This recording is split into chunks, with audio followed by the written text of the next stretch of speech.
My hat speaks for itself today, actually. I'm pumped for the Jackie. What a preseason. Couple of absolute star imports. We cleaned out shop, and who needs Jack McVeigh? We got a couple of absolute keepers, especially after the Blitz.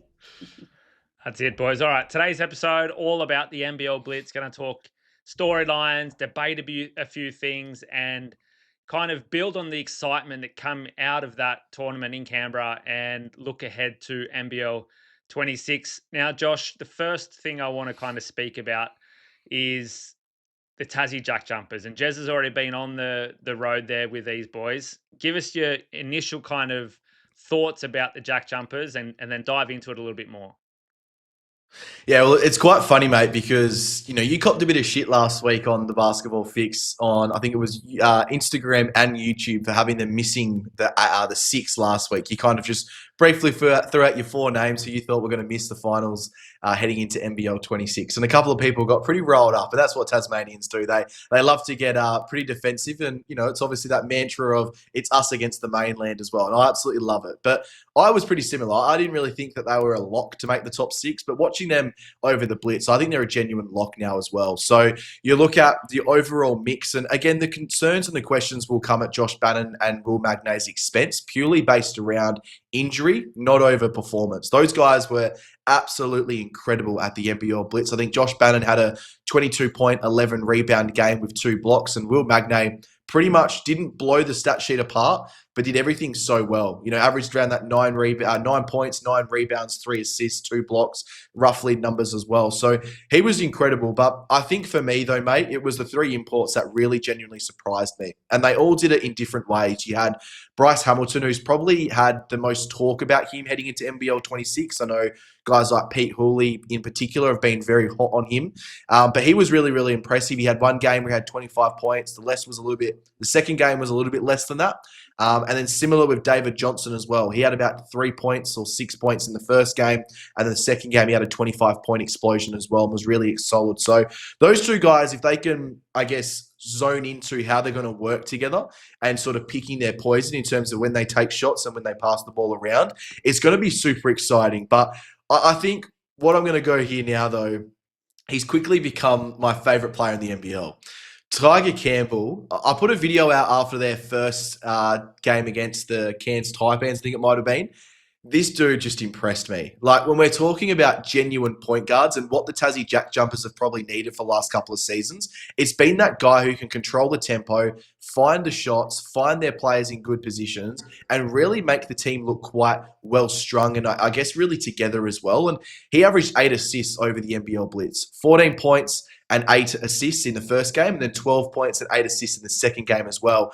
And his assist-to-turnover ratio was just absolutely incredible. So for me, he's got me super excited now. I'm calling them a lot coming into NBL 26. They've still got some good depth, obviously. Ben Ayre comes over. Nick Marshall comes over as well. Majok Deng. And I guess when we're looking at the team play style, I've got a few little statistics written down here. So they allowed 95 points per game over the Blitz. Again, these are just Blitz and preseason numbers, so we don't really want to put too much weight onto them.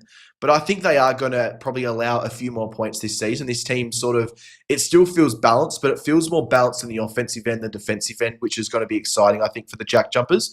And they averaged 97 points per game. Now, some of the statistics, 41.5 rebounds per game, 23 assists per game, 6.5 steals. And most importantly for me, though, shot the 3-point ball at 39%.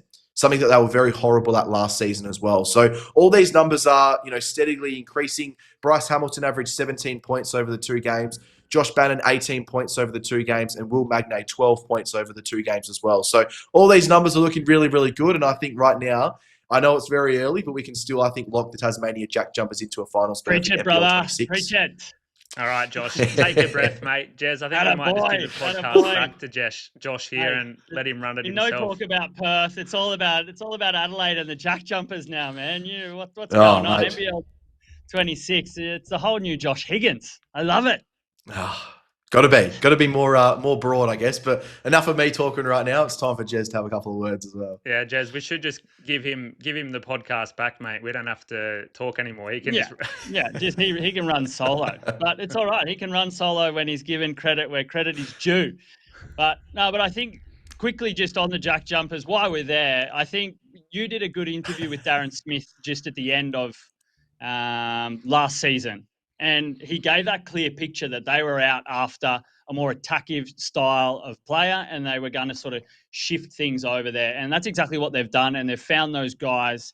So, yeah, it's exciting times because it's a real shift in Tasmania. It's going to be interesting to see how it plays out over the whole season and with Scott Roth and his coaching style, but it looks good so far. But I think you sort of also hit the nail on the head going through all of the imports just in Tasmania. What sort of I pulled out of the Blitz was the field of imports this season has me excited because it feels like obviously the NBL has been trying to build to attract better players, attract a higher quality player, and it certainly feels like they've done that if you can judge it straight from the NBL Blitz, because I think we saw some like huge performances from like Izaiah Brockington, sort of average. I don't know, I'm going to throw fantasy statistics at you, obviously, because fantasy gives you a little bit of an idea of, I don't know, the overall player and how they can be put together as a player as a whole, especially with game day, which we have sort of jumped over and do our game day NBL pods. So you've got Izaiah Brockington that had the best average from New Zealand with 58 game day points over those 2 games. He averaged 20 points, 9 rebounds, 3 assists, 2.5 steals. You mentioned Tyger Campbell. He was the next best, 56.5 game day points with 12 points, 3 rebounds, the massive 9 assists and 1.5 steals. And then Javon Freeman-Liberty had a massive ceiling of a game.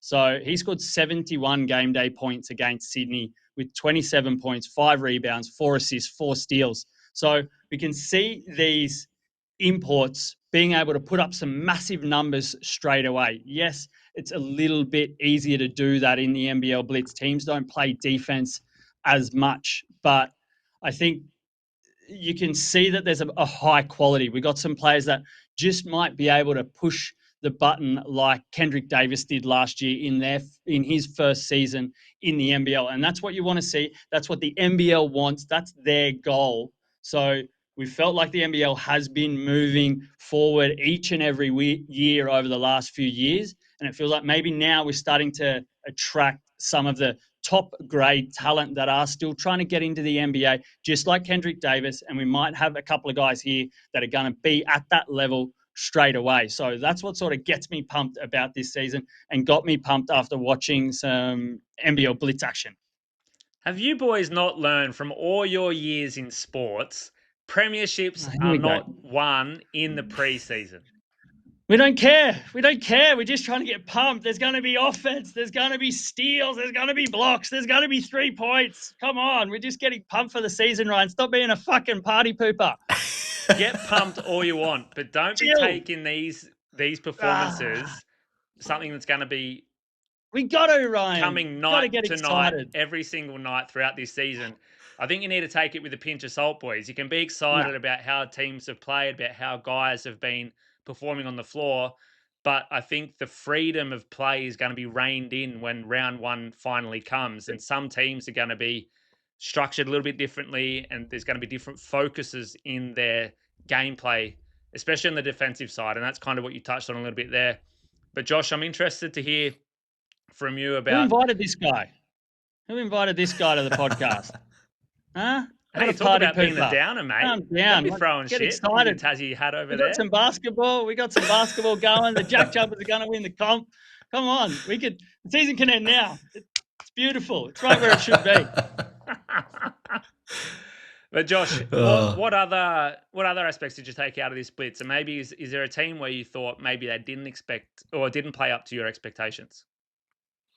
Yeah, well, it's funny you asked that, mate, and I think I'm going to jump on it here as well. And I was pretty down on the Sydney Kings last week, you know, when we were talking about a team that may miss the finals. And there are a couple of areas of concern that I did hone in on, and they were quite true, obviously, as well. So I think in the first game, I'd have to get the stats up. I think they actually shot at 21% from the 3-point line, and that was my area of concern for the Sydney Kings. It was all about do they have enough of a shooting game to be able to either keep themselves in or to get back in games quickly as well? So, Jalen Galloway had patches where he could hit a few three-pointers and then went missing. Matthew Dellavedova, very similar. Tim Suarez looked like he wanted to shoot more three-point shots than go inside as well throughout certain patches of the game. Xavier Cooks, obviously we know, doesn't have much of a three-point shot. Bull Qual is still trying to figure out where he even fits in this lineup.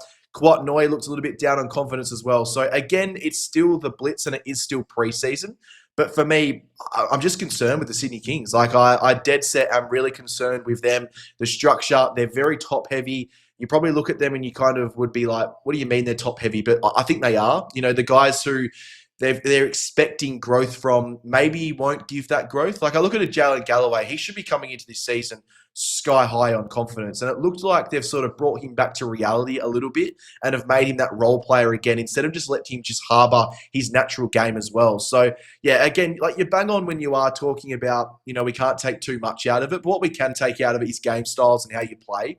And that's where I think Tassie really excited me. They've just been a team who's typically been bring the ball up, pass the ball a couple of times. If it doesn't work, get it inside to Will Magnay. He'll find a bucket and then go down the other end and play smothering defense. Whereas they played really, really fast offense. They played really good defense. And they showed why they're going to be a top 6 team in the league as well. So, again, a number of import players still out.